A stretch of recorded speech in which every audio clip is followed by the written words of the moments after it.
हरि तेरी लीला की सुधिया वे, हरि तेरी लीला की सुधिया।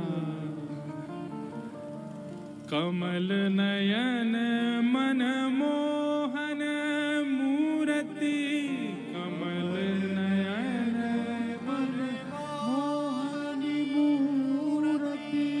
मन मन चित्र बनावे, मन मन चित्र बनावे।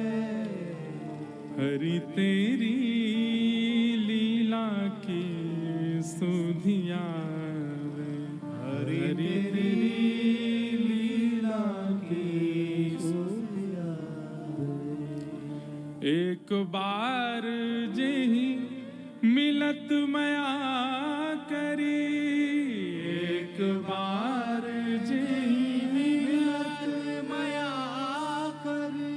सो कैसे बिसरावे, सो कैसे बिसरावे। एक बार ठाकुर जी जाकू मिल गए, वो भूल नहीं पावेगो। ये इस बात को प्रमाण है कि यदि नाथ द्वारा आके श्री जी के दर्शन करके भी अगर आप वह छवि भूल गए, मुंह से पूछ लो आज श्रृंगार कैसा।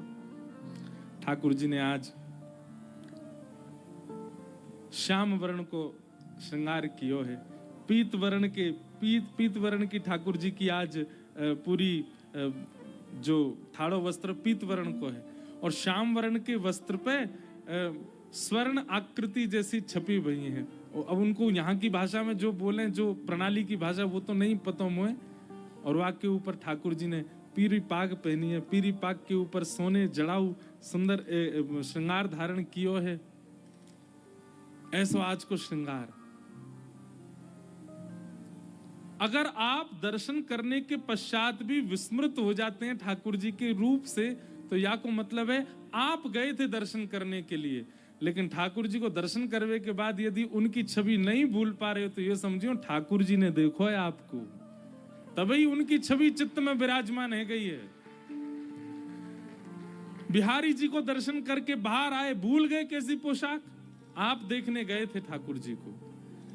पर यदि वह विस्मृत ना हो और 5 दिन बाद भी कोई पूछे तो बता दो कैसी छवि थी ठाकुर जी की, समझियो ठाकुर जी देख रहे हैं आपके बारे, आपकी ओर ठाकुर जी ने दृष्टिपात की ओर, तभी उनकी विस्मृति नहीं होती है। आहा, मुख मुस्कान बंक बिलोकन, मुख मुस्कान बंक बिलोकन, मुख मुस्कान बंक अवलोकन, मुख मुस्कान बंक अवलोकन। चाल मनोहर भावे, चाल मनोहर भावे। परमानंद दास जी गा रहे हैं और सामने बैठे हुए श्रीमद वल्लभाचार्य जी महाराज श्रवण कर रहे हैं। कहीं यात्रा पर थे, ब्रज की इतनी याद आने लगी महाप्रभु जी को, श्री जी बाबा का इतना स्मरण हुआ, इतना स्मरण हुआ।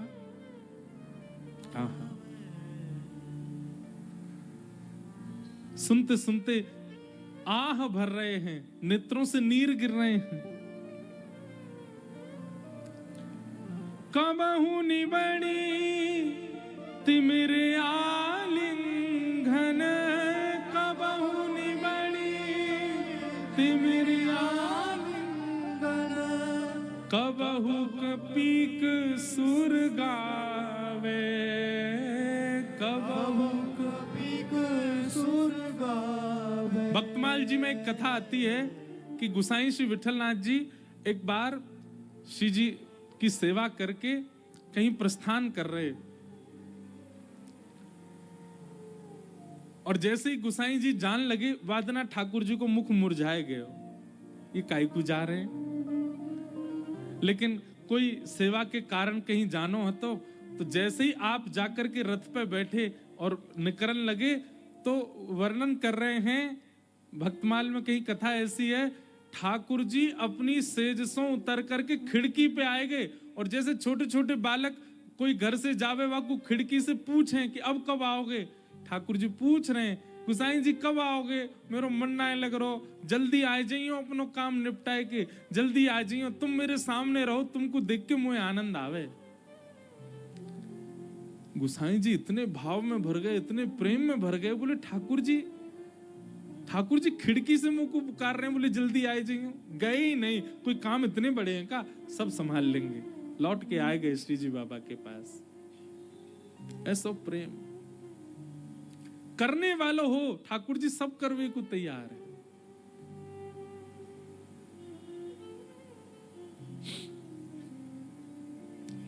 कब हुक निविड़ तिमिर आलिंगन, कब हुक पीक सुर गावे, और कब हु संभ्रम क्वास क्वास कही संग ही उठ धावे, कब हुक नैन मूद अंतरगति मणिमाला पहरावे।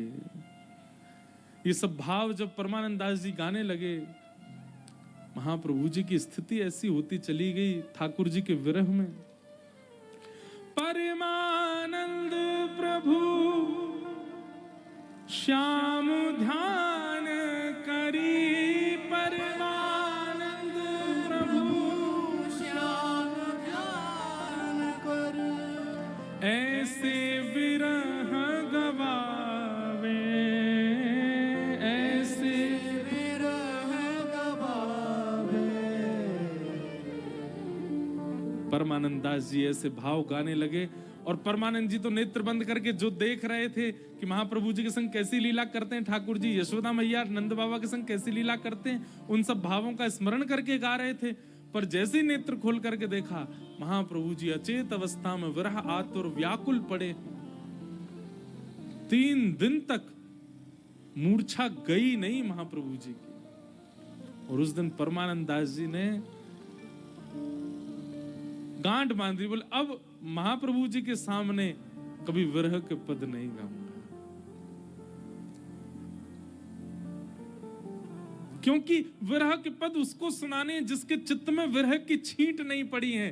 पर जिनके चित्त में विरह का समुद्र है, वहां विरह गाकर के तो ये तो सुनामी की स्थिति कर देंगे। इसलिए महाप्रभु जी के सन्मुख विरह नहीं। और फिर उन्होंने तुरंत, महाप्रभु जी का जब विरह टूटा नहीं, तो तुरंत ठाकुर जी के सुंदर यश का, विमल यश वृंदावन के चंद को, कहा प्रकाश सोम सूरज को, जो मेरे गोविंद को, कहत जसोदा औरन आगे वैभव आनंद कंद को, खेलत फिरत गोप बालक संग ठाकुर परमानंद को।